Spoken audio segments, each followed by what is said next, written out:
Jeddah سے آنے والے ترپاٹھی کے معاون تھے یا سینئر، اور الرز کا مصری انجینئر کیا واقعی مصری تھا یا اسرائیلی؟ ان سب باتوں کا علم مجھے میٹنگ میں ہونا تھا۔ یہ بھی ممکن تھا کہ ہم پاکستان کے خلاف کام کرنے والے اصل خفیہ ہاتھوں تک پہنچنے کے لیے مزید انتظار کرتے، یا آج رات ہی ہمیں بریدہ کے سلیمان ہوٹل میں جمع ہونے والوں کو ٹھکانے لگانا پڑتا۔ ان باتوں کا فیصلہ آج رات ہی ہونا تھا۔ میں نے مزمل، عمران اور کیسر کو کہا کہ اگر ہمیں ان لوگوں کو ختم کرنا ہوا تو بارودی اسلحے کو ہم کوئی اور چارہ نہ دیکھتے ہوئے آخر میں استعمال کریں گے، ورنہ پہلے اپنے بازوؤں کی طاقت، آہنی مکے کی ضرب اور رامپوری چاقو کی تیز دھار سے ہی کام نکالنے کی کوشش کریں گے۔ ہم نے آج رات کی میٹنگ اور اس کے بعد کے متوقع حالات سے نپٹنے کی مکمل تیاری کر لی تھی۔ ماہا اور جیسیو کو پہلے ہی سٹینڈ بائی رہنے کی ہدایت مل چکی تھی۔ میں نے بعد دوپہر دونوں بنگلہ دیشی سپاہیوں اور تھائی نمبر 2 کو بھی عمران کے ہاتھ کہلا بھیجا کہ گھر پر کھڑی دونوں گاڑیوں میں وہ ماہا اور جیسیو کے ہمراہ رات کو 8 بجے فندق سلیمان کے پارکنگ ایریا میں آ جائیں۔ مزمل نے کہا کہ گھر میں صرف سپنا اور رضی رہ جائیں گے۔ ممکن ہے دشمن کو گھر میں ہمارے ساتھیوں کی موجودگی کا بھی علم ہو چکا ہو، اس لیے بہتر ہے کہ رضی اور سپنا کو گھر میں چھوڑنے کے بجائے باقی ساتھی انہیں بھی ہمراہ لے آئیں۔ تجویز معقول تھی، لہٰذا میں نے گھر میں موجود سبھی کو دونوں گاڑیوں میں آنے کی ہدایت کر دی، اور گھر والے تمام ساتھی رات کا کھانا کھا کر 8:30 بجے ہوٹل کی پارکنگ میں پہنچ گئے۔ ادھر مزمل، عمران، کیسر اور میں نے بھی اپنے اپنے کمروں میں کھانا منگوا کر کھایا، اور ٹھیک 8:45 یہ تینوں میری ہدایت کے مطابق لابی میں جا کر رسائل کی ورک گردانی کرنے لگے۔ میں ٹھیک 9 بجے ایک بڑے لفافے میں فارمولے اور سمری کی فوٹو کاپیاں لے کر کافی شاپ میں آ گیا۔ ترپاٹھی کے ساتھ 5 اجنبی بیٹھے تھے، جن میں سے شکل و صورت کے لحاظ سے 2 مصری یا اسرائیلی اور 3 بھارتی معلوم ہوتے تھے۔ ترپاٹھی مجھے دیکھتے ہی کھڑا ہو گیا اور اشارے سے مجھے اپنی طرف بلایا۔ اس ٹیبل کی 7ویں کرسی خالی تھی۔ ترپاٹھی نے مجھے اس پر بیٹھنے کو کہا اور اپنے ساتھیوں کا مجھ سے صرف یہی تعارف کروایا کہ یہ سب میرے ساتھی ہیں۔ ہلکی مسکراہٹوں کے تبادلے کے بعد ان میں سے ایک نے عربوں کے لہجے میں انگریزی بولتے ہوئے مجھ سے پوچھا کہ کیا میں مطلوبہ کاغذات لے آیا ہوں؟ میں نے اس کے جواب میں ترپاٹھی کو مخاطب کرتے ہوئے کہا، کیا تمہارے خیال میں میرے لیے یہ مناسب ہوگا کہ جب تک ان صاحبان کی آئیڈینٹی دیکھ کر میں یہ اطمینان نہ کر لوں کہ یہ واقعی اصل خریدار ہیں، یا ان کے بھیس میں میری ملکی جاسوسی ایجنسی کے کارکن ہیں جنہوں نے شاید مجھے پھانسنے کے لیے یہ جال پھیلایا ہو؟ ایک لفظ تک نہ بولوں۔ میں نے تیزی سے انگریزی بولتے ہوئے یہ بات کہی تھی جسے میرے اندازے کے مطابق مصری یا اسرائیلی وہ شخص سمجھ نہ سکے، اور ترپاٹھی سے پوچھنے لگے کہ میں نے کیا کہا ہے۔ ترپاٹھی نے میری کہی ہوئی بات دہرائی تو ان میں سے ایک، جو غالباً اسرائیلی تھا، مجھ سے مخاطب ہو کر کہنے لگا، ہم یہاں اپنی شناخت کروانے نہیں بلکہ نیوکلیئر فارمولا خریدنے آئے ہیں، اور میں بھی صحیح خریداروں کو فارمولا بیچنے آیا ہوں، کسی غلط، فیک، مصنوعی شخص کے ہاتھوں بے وقوف بننے نہیں۔ کل بھی مجھے 3 سٹوجز یعنی احمقوں سے یہ کہہ کر ملوایا گیا تھا کہ فارمولے کی خریداری کا حتمی فیصلہ کرنے کی اتھارٹی رکھتے ہیں، جبکہ در حقیقت وہ مقامی مارکیٹ میں 3 معمولی دکانوں کے سیلز مین تھے۔ میرا جواب سن کر ترپاٹھی کی طرف سوالیہ نظروں سے دیکھنے لگے۔ ترپاٹھی نے ان سیلز مینوں کے متعلق بتایا تو ایک بھارتی نے ترپاٹھی کو ڈانٹتے ہوئے کہا، میں حیران ہوں کہ تم جیسے نااہل شخص کو ایسی اہم ذمہ داری کی پوسٹ پر کیوں بھیجا گیا؟ کیا تمہارا کوئی بھائی یا داماد لوک سبھا کا ممبر ہے؟ ترپاٹھی آنکھیں جھکائے بیٹھا تھا۔ وہ شخص جو یقیناً ترپاٹھی کا افسر اعلیٰ تھا مجھ سے مخاطب ہوا، میں بھارتی فوج میں میجر جنرل ہوں اور یہ میری سروس بک ہے۔ یہ کہتے ہوئے اس نے اپنی سروس بک نکال کر مجھے دکھائی اور باقیوں کو اور ترپاٹھی کو بھی کہا کہ اپنی شناخت کروائیں۔ اس کے ساتھ آنے والے دونوں میں سے ایک بھارتی فوج میں لیفٹیننٹ کرنل اور دوسرا ٹاٹا کمپنی کا انجینئر تھا، اور ترپاٹھی ڈی ایم آئی میں ریسرچ اینڈ انالیسس کا ڈائریکٹر تھا۔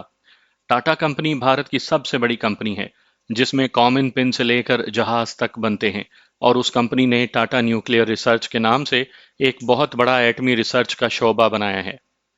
ڈی ایم آئی میں ریسرچ اینڈ انالیسس کا شعبہ بعد میں اتنا وسیع کر دیا گیا کہ اسے بھارت کی سب سے بڑی اور متحرک جاسوسی ایجنسی را یعنی ریسرچ اینڈ انالیسس ونگ کا نام دیا گیا۔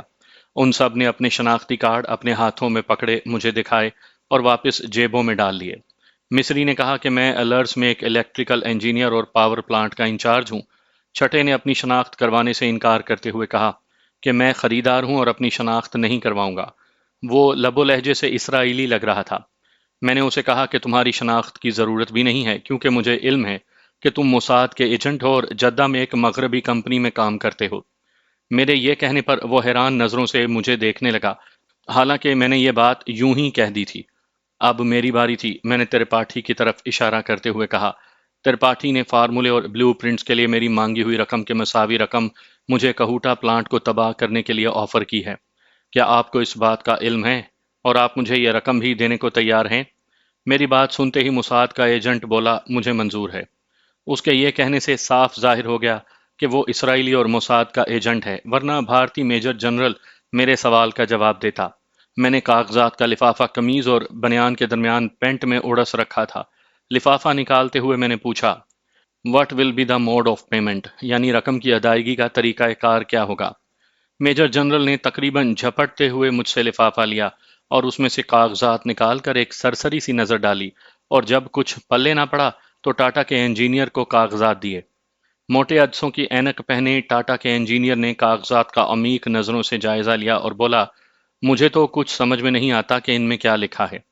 آپ درست کہتے ہیں، جب تک اس فارمولے اور سمری کو ڈیکوڈ نہ کیا جائے کچھ سمجھ میں نہیں آ سکتا۔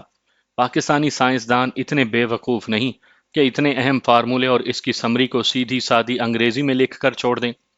میں نے یہ کہتے ہوئے کرسی کی پیٹھ سے ٹیک لگا لی۔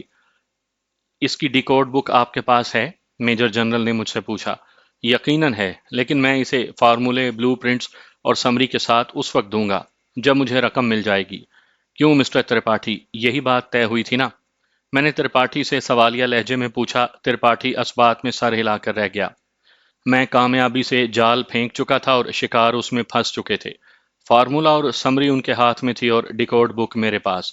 ٹاٹا کا انجینئر فارمولے اور سمری کے اوٹ پٹانگ الفاظ کو دوبارہ دیکھ رہا تھا کہ شاید اسے ڈیکوڈ کرنے کا کوئی سرا مل ہی جائے، اور میں سوچ رہا تھا کہ ہمارا آئندہ قدم کیا ہونا چاہیے۔ سارا گروپ میرے سامنے تھا اور میرا اصل مقصد یہ تھا کہ ان پاکستان دشمنوں کو واصل جہنم کیا جائے۔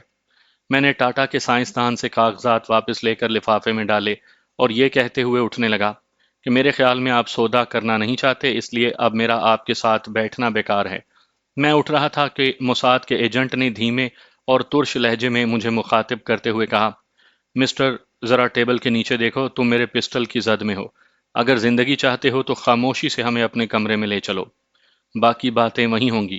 میں کھڑا ہو چکا تھا، اس لیے ٹیبل کے نیچے دیکھنا میرے لیے مشکل تھا۔ موساد کے ایجنٹ نے اپنا پسٹل میز کے سامنے کرتے ہوئے کہا، اب تو دیکھ لیا کہ میں غلط نہیں کہہ رہا، چپ چاپ اپنے کمرے کی طرف چلو۔ سب کھڑے ہو گئے۔ ایجنٹ نے کاغذات مجھ سے لے کر اپنے پسٹل کو ان میں چھپا لیا اور میں ان کے نرغے میں کمرے کی طرف چل پڑا۔ لابی میں مزمل، عمران اور کیسر اب بھی بیٹھے تھے۔ ان کے قریب سے گزرتے ہوئے میں نے ذرا اونچی آواز میں کہا، میں جانتا ہوں کہ میرے کمرے میں لے جا کر آپ مجھے ہلاک کر دیں گے، لیکن بے سود، کیونکہ ڈیکوڈ بک کمرے میں نہیں۔ میرے ساتھیوں نے جو ہمیں جاتے ہوئے دیکھ رہے تھے میری آواز سن لی تھی۔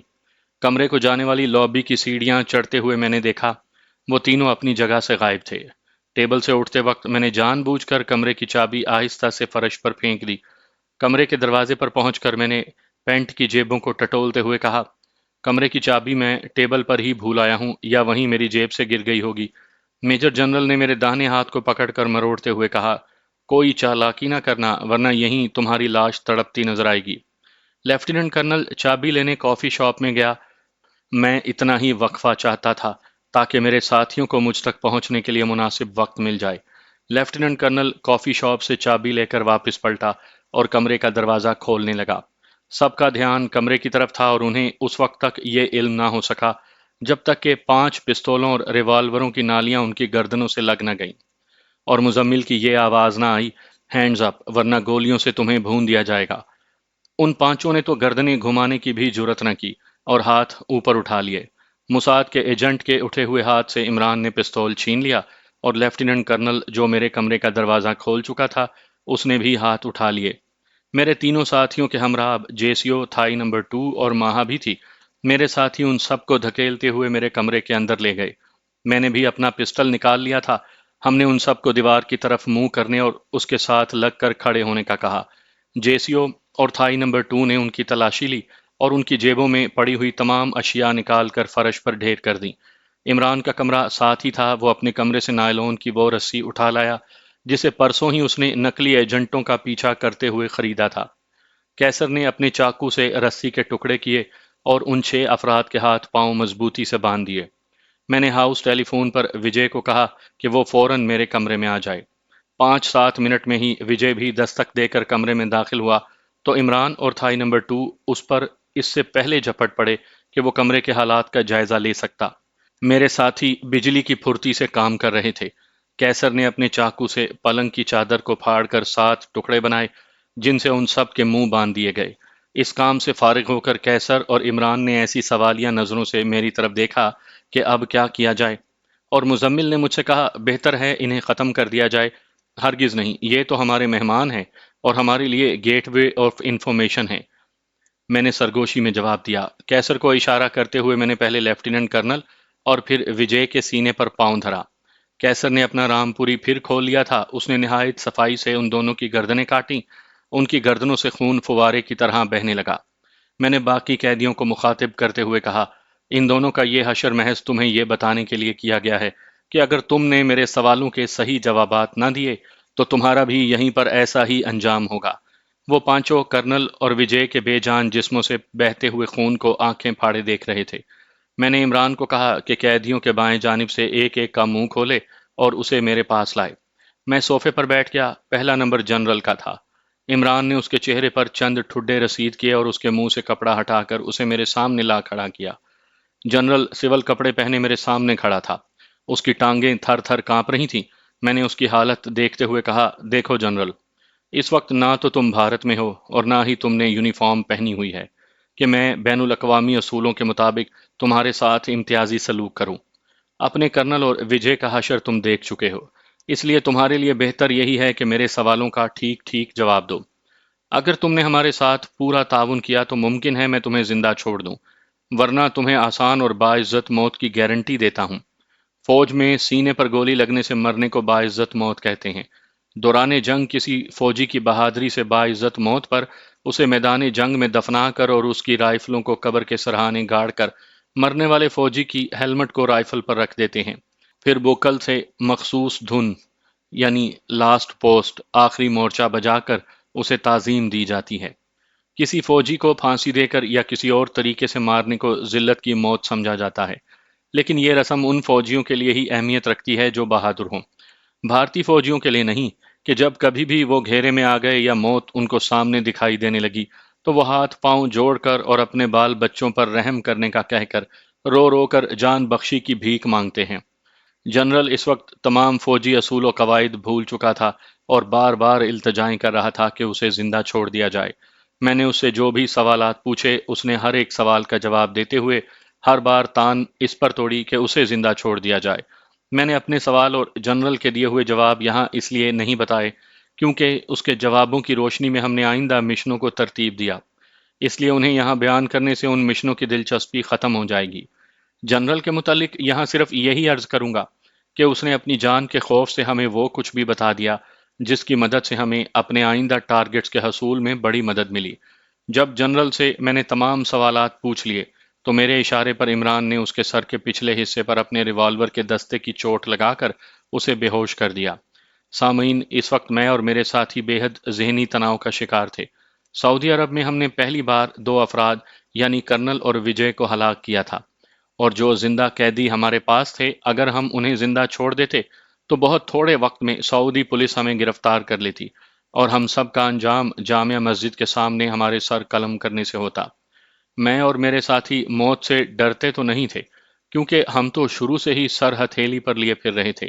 ہمیں صرف یہ خوف تھا کہ کہیں اپنے مشنوں کی تشنگی سے قبل ہی ہم گرفتار نہ کر لیے جائیں اور ہماری روحیں بھی نامکمل مشنوں کی تشنگی میں بھٹکتی نہ رہیں۔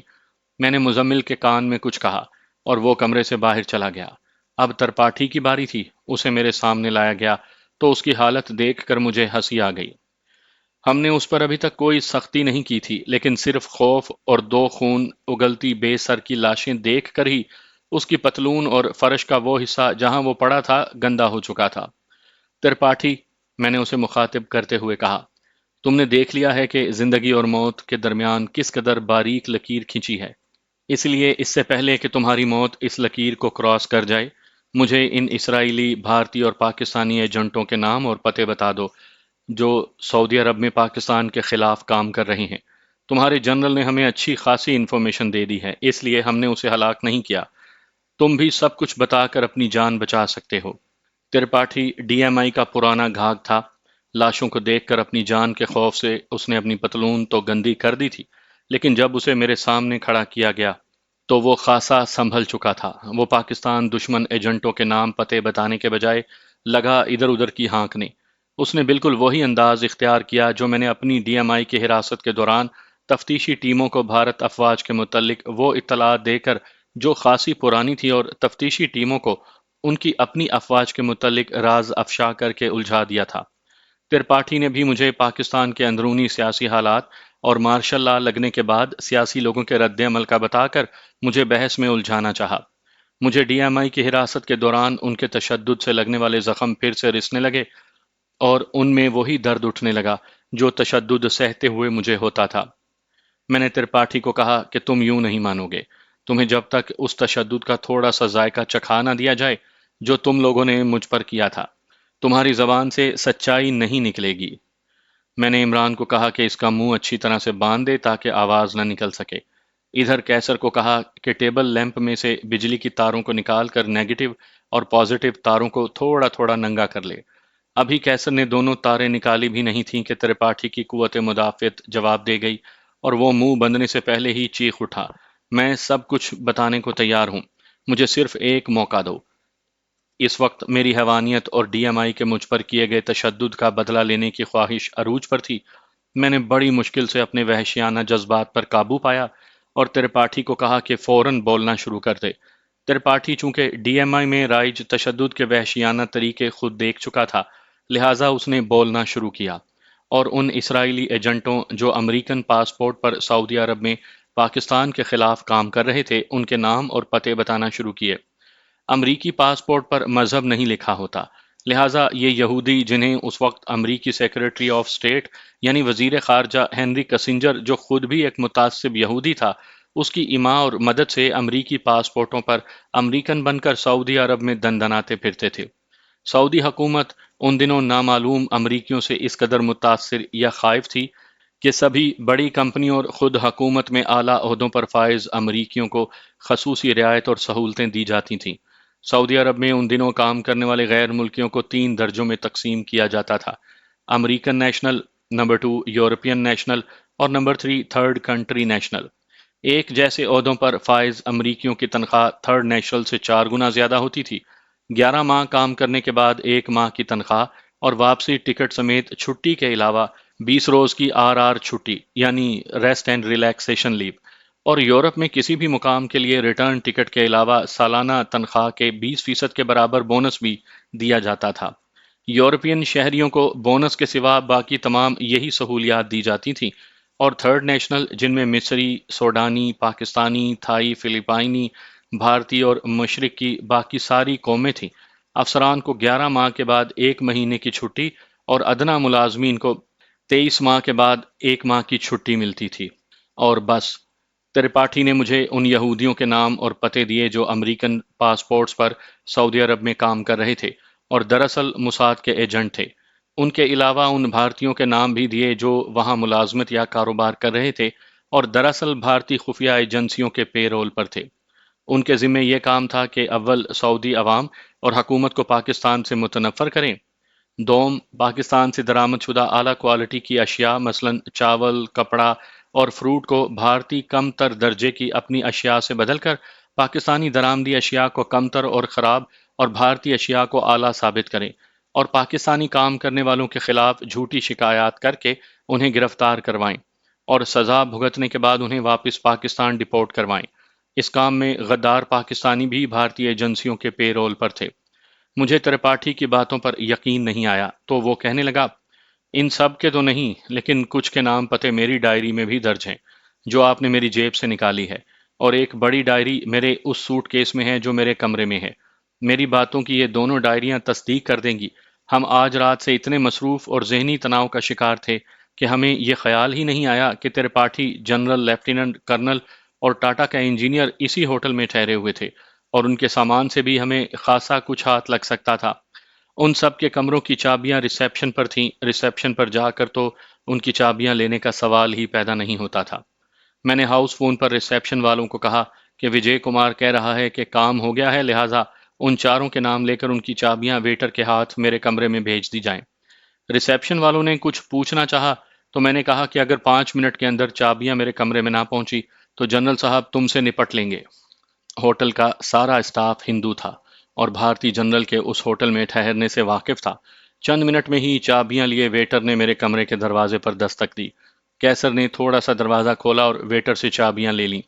ہم ابھی سوچ ہی رہے تھے کہ ان کمروں میں کیسے جائیں کہ مزمل، ماہا، سپنا اور رضی کو لے کر کمرے میں آ گیا۔ اس نے بتایا کہ ریسیپشن پر صرف ایک نائٹ شفٹ کا آدمی اونگ رہا ہے اور کار پارکنگ کے قریب ہوٹل کے مین گیٹ پر بھی کوئی نہیں۔ میں نے مزمل کو کہا تو وہ رضی اور جیسیو کو ہمراہ لے کر ان چاروں کمروں کی تلاشی لے کر اور سب کے سوٹ کیس اٹھا کر میرے کمرے میں لے آئے۔ میں نے جلدی جلدی ان کے سوٹ کیس کھولے اور تمام کاغذات، ڈائریاں اور ان کی جیبوں سے برآمد ہونے والی تمام اشیاء کو انہی کے ایک سوٹ کیس میں ڈال دیا۔ میں نے ماہا کو بتایا کہ ایک اسرائیلی ایجنٹ بھی موجود ہے تو اس کی آنکھوں میں چمک پیدا ہوئی اور وہ بولی، اس سے تو میں سب کچھ اگلوا لوں گی۔ میں نے گھڑی دیکھی تو صبح کے 4 بج رہے تھے۔ ہمیں ابھی ان گرفتار ایجنٹوں کو ٹھکانے بھی لگانا تھا اور اپنی جانیں بچانے کے لیے ہوٹل اور بریدہ سے بھی نکلنا تھا۔ میں نے عمران کے آہنی مکے اور اپنے ہاتھوں سے گردن کی مخصوص نسیں دبا کر جنرل، ترپاٹھی، مصری اور ٹاٹا کے انجینئر کو ختم کیا۔ ماہا کے کہنے پر ہم نے صرف اسرائیلی ایجنٹ کو ریوالور کے دستے کی چوٹ سے بے ہوش کر دیا تھا۔ عمران، مزمل، کیسر اور میں نے اپنا سامان سمیٹا۔ یہاں میں نے ایک فیصلہ کیا۔ ہم سب کی زندگیوں سے وہ اطلاعات اہم تھیں جو ہمیں مل چکی تھیں۔ میں نے کاغذات سے بھرا سوٹ کیس مزمل کے حوالے کیا اور اسے کہا کہ وہ فوری طور پر عمران کے ساتھ جدہ کے لیے روانہ ہو جائے اور وہاں اشرافیہ میں اشرفیہ ہوٹل میں ٹھہرے، اور اگر 3 روز تک ہم ان تک نہ پہنچ سکے تو وہ کاغذات پاکستانی سفارت خانے میں فرسٹ ملٹری اٹیچی کے سپرد کر دے۔ مزمل اور عمران نے میری بات ماننے سے صاف انکار کر دیا اور کہا کہ میں کاغذات لے کر نکل جاؤں جبکہ وہ بریدہ کے حالات کو سنبھال لیں گے۔ میں نے ان کے انکار کو سن کر کہا، تم اپنے لیڈر کی بات کو نہ مان کر ڈسپلن کی خلاف ورزی کر رہے ہو، جس کی تمہیں سخت سزا مل سکتی ہے۔ یہ ملکی مفاد کا معاملہ ہے اور اس پر میں تمہاری یا اپنی زندگی کو ہرگز ترجیح نہ دوں گا۔ وقت بہت کم ہے، میرے حکم کی فوری تعمیل کرو۔ مزمل اور عمران نے مجبور ہو کر کاغذات والا اور اپنا سوٹ کیس اٹھا لیا۔ ہم نے صرف زبانی ایک دوسرے کو الوداع کہا۔ ان کے کمرے سے جانے کے 10 منٹ کے بعد میں نے کیسر اور رضی کو کہا کہ بے ہوش اسرائیلی جاسوس کو دونوں بازوؤں سے تھام کر پارکنگ میں لے جائیں۔ ان کے پیچھے ہی ہم سب بھی دروازہ لاک کر کے گاڑیوں میں آ کر بیٹھ گئے۔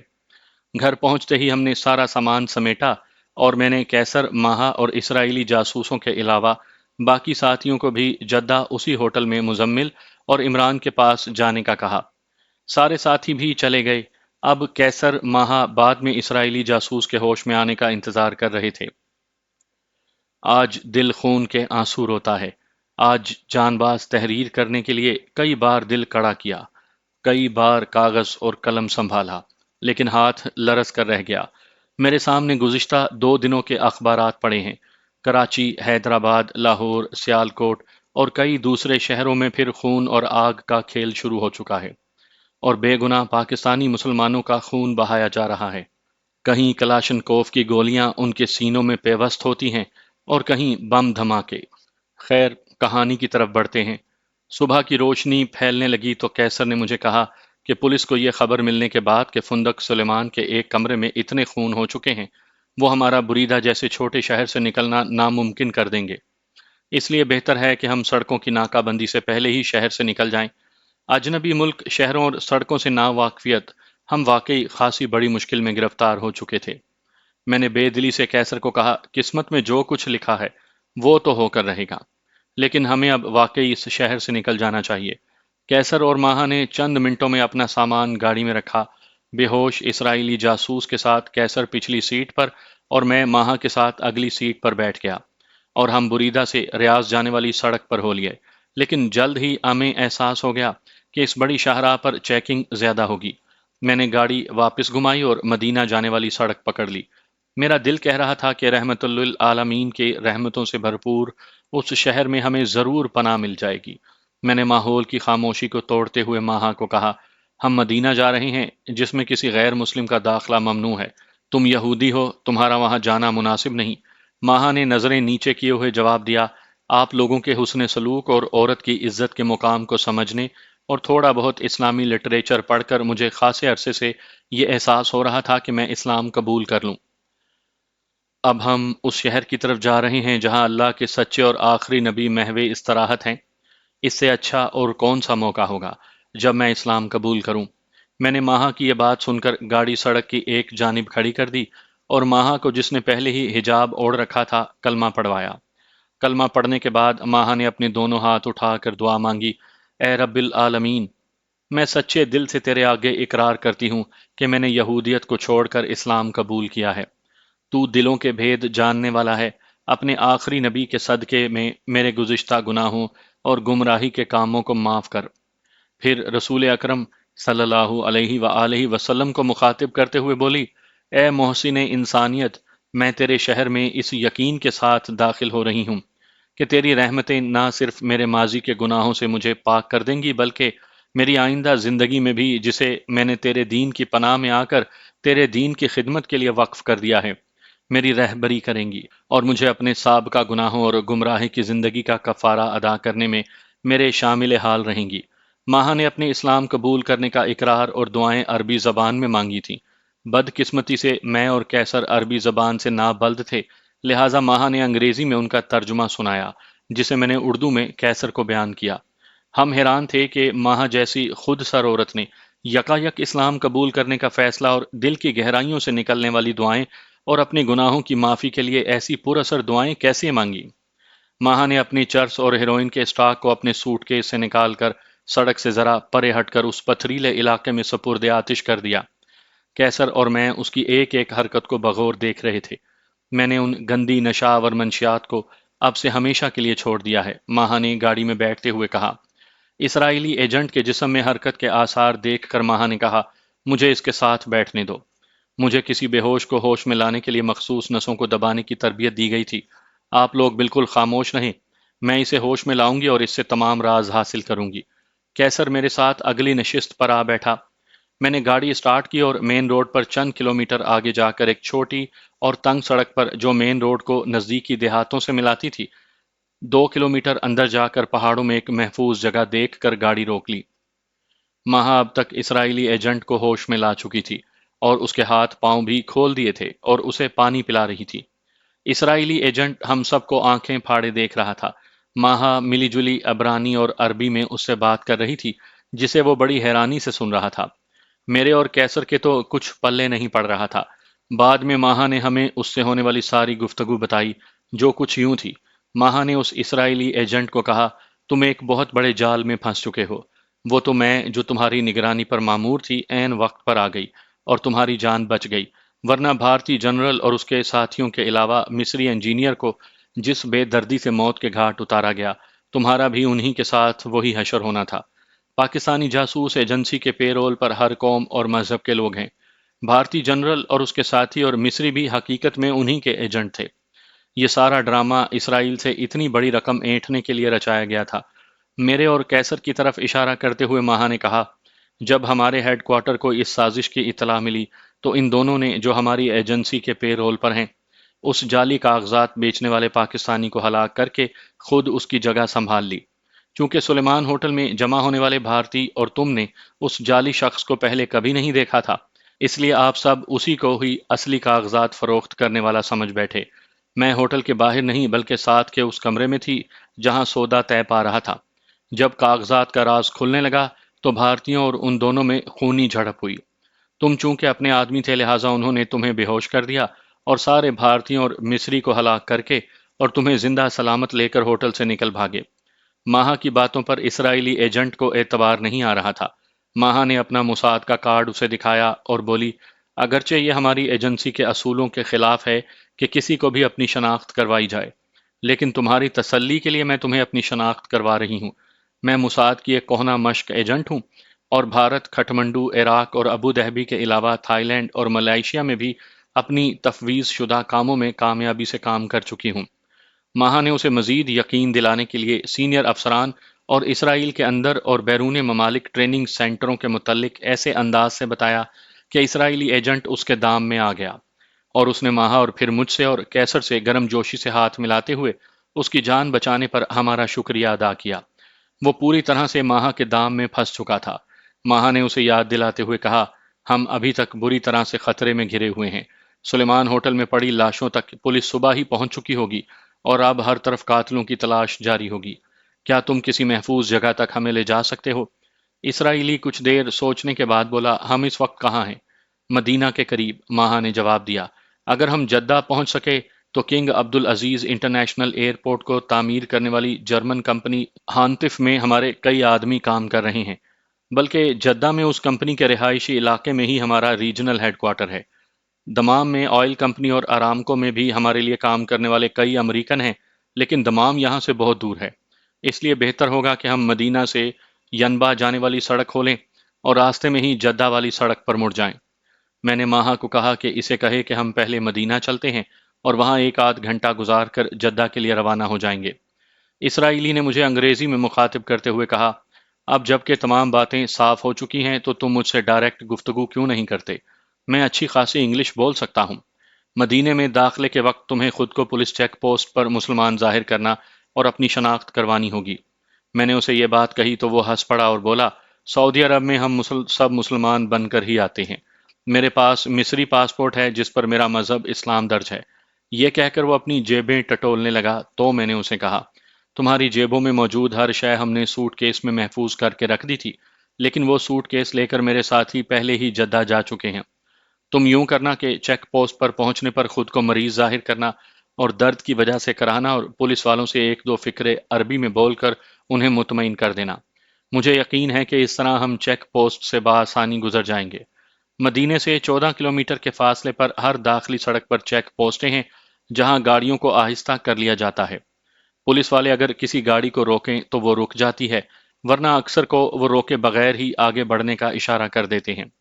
ہماری گاڑی کو بھی بغیر روکے آگے بڑھنے دیا گیا۔ مجھے بعد میں معلوم ہوا کہ مکہ میں خانہ کعبہ اور مدینے میں روضہ رسول صلی اللہ علیہ وآلہ وسلم کی توسیع کے لیے جو غیر ملکی کمپنیاں کام کر رہی تھیں، ان میں یہودی اور عیسائی بھی شامل تھے، جو اسلامی ناموں سے ان غیر مسلموں کے لیے ممنوعہ دونوں شہروں میں مدتوں کام کرتے رہے ہیں۔ مدینے میں جنت البقیع کے قریب ہم نے پارکنگ میں اپنی گاڑی لگائی اور پہلے کیسر اور ماہا روضہ رسول کی زیارت کے لیے گئے، اور میں اسرائیلی کے ساتھ بیٹھا رہا۔ وہ واپس لوٹے تو میں گیا۔ دل کی عجیب کیفیت تھی، آنکھیں آنسوؤں سے لبریز تھیں، جسم اتنا ہلکا محسوس ہو رہا تھا جیسے ہوا میں اڑ رہا ہوں۔ رحمت للعالمین، سرور کائنات، سرور دو عالم، محبوب خدا اور قیامت تک کے لیے ہمارے رہبر کے دربار میں مجھ جیسے گناہگار کی حاضری، یقین جانیے میرا دل خوف، خوشی اور بے یقینی کی مشترکہ کیفیتوں سے دوچار تھا۔ میں جو زندگی میں بڑے سے بڑے خطرناک کاموں میں بے دھڑک کود جاتا تھا، یہاں اتنا ڈرا ہوا تھا کہ میرے آقا، میرے مولا میری اس حاضری کو قبول بھی فرماتے ہیں یا نہیں۔ اسی کیفیت سے دوچار میں حضور پاک کے روزے کے قریب گیا اور بے اختیار ہو کر روزے کی جالیوں کو چومنے اور آنکھوں سے لگانے لگا۔ میری آنکھوں سے ندامت کے آنسو بہہ رہے تھے۔ میرے منہ سے صرف یہ جملہ ہی بار بار نکل رہا تھا، میرے آقا میری حاضری کو قبول فرمائیں اور مجھ پر رحم کریں۔ میری پیٹھ پر روزہ رسول کے خادمین اور مولوی مسلسل چھڑیاں برسا رہے تھے، اور مجھے ایسا محسوس ہو رہا تھا کہ مجھے پھول مارے جا رہے ہیں۔ سعودی قانون کے مطابق روزہ رسول کو بوسہ دینے اور جالی سے آنکھیں مس کرنے کی اجازت نہیں۔ میں نے اپنے وطن کے لیے ڈی ایم آئی کی حراست میں انتہائی درجے کا تشدد برداشت کیا تھا، ان چھڑیوں کی ضربات کو بھلا کیا خاطر میں لاتا۔ میں نے پوری تسلی اور اطمینان سے اپنی دلی آرزو کو پورا کیا۔ دونوں شرطے بھی مجھے چھڑیاں مار مار کر تھک گئے تھے، یا انہیں یہ احساس ہو گیا ہوگا کہ اس جنونی کو اس کے ارادے سے باز رکھنا ان کے لیے ممکن نہیں۔ اب وہ دوسرے زائرین کی طرف متوجہ تھے۔ میں نے جی بھر کر اپنے ندامت کے آنسو حضور پاک صلی اللہ علیہ وآلہ وسلم کی خدمت میں پیش کیے، اور اپنی کوئی حاجت بیان کرنے کے بجائے صرف یہی دعا مانگتا رہا کہ حضور پاک میری حاضری کو قبول فرمائیں۔ میری سوچ کے مطابق اگر رسول پاک صلی اللہ علیہ وآلہ وسلم کسی کی حاضری کو قبول فرما لیں تو دنیاوی اور آخرت کی تمام حاجات خود بخود پوری ہو جاتی ہیں۔ روزے سے ہٹ کر میں نے 2 رکعت نوافل ادا کیے اور تھوڑی دیر تلاوت قرآن پاک کر کے واپس پارکنگ کی طرف لوٹا۔ پارکنگ کے قریب ہی ایک ریسٹورانٹ سے ہم نے پلاؤ اور روسٹ مرغ لیے، ٹھنڈے پانی کی بوتلیں لیں اور مدینے شہر سے ینبا جانے والی سڑک پر ہو لیے۔ اس سڑک پر کئی پیٹرول پمپ تھے۔ ہم نے پیٹرول ڈلوایا۔ ابھی تک ہمیں کسی پولیس کی گاڑی نے نہیں روکا تھا۔ میں سمجھتا ہوں کہ یہ محض روزہ رسول پر حاضری دینے کی وجہ تھی کہ ہم بیسیوں پولیس پر پیٹرولنگ گاڑیوں اور چیک پوسٹوں سے گزرتے ہوئے بلا روک ٹوک رات 9 بجے کے قریب جدہ میں اشرافیہ پہنچے۔ مجھے دھڑکا لگا ہوا تھا کہ نامعلوم میرے ساتھی بخیریت جدہ بھی پہنچ سکے تھے یا راستے میں ہی کہیں دھر لیے گئے ہوں گے۔ اشرافیہ ہوٹل کی پارکنگ میں نے اپنے ساتھیوں کی دونوں کریسیڈا گاڑیاں دیکھیں تو دل کو اطمینان ہوا کہ وہ بخیریت پہنچ چکے ہیں۔ میں نے اسرائیلی کو کہا کہ بریدہ کے حالات کی وجہ سے رات کو جدہ میں ہانتف کمپنی جانا محفوظ نہیں، اس لیے رات وہ ہمارے ساتھ ہی بسر کرے اور اگلی صبح اپنے ساتھیوں کے پاس جائے۔ ہوٹل میں کمرے لے کر میں نے پہلے اپنے ساتھیوں کے متعلق معلوم کیا اور ان کے کمروں کے نمبر لے کر مزمل کے کمرے میں گیا۔ ہم بھینچ بھینچ کر گلے ملے۔ مزمل نے تمام ساتھیوں کو اپنے کمرے میں بلوا لیا۔ ہم سب گلے مل کر اور ایک دوسرے کو بخیریت جدہ پہنچنے پر مبارکباد دیتے رہے۔ اسرائیلی اور میں ایک ہی کمرے میں ٹھہرے تھے اور میں نے کیسر کو کہہ دیا تھا کہ ہم دونوں میں سے ایک غیر محسوس طور پر اس کے ساتھ کمرے میں رہے۔ کیسر نے ساتھیوں کو ماہا کے اسلام قبول کرنے کا بتایا تو سب نے اسے مبارکباد دی۔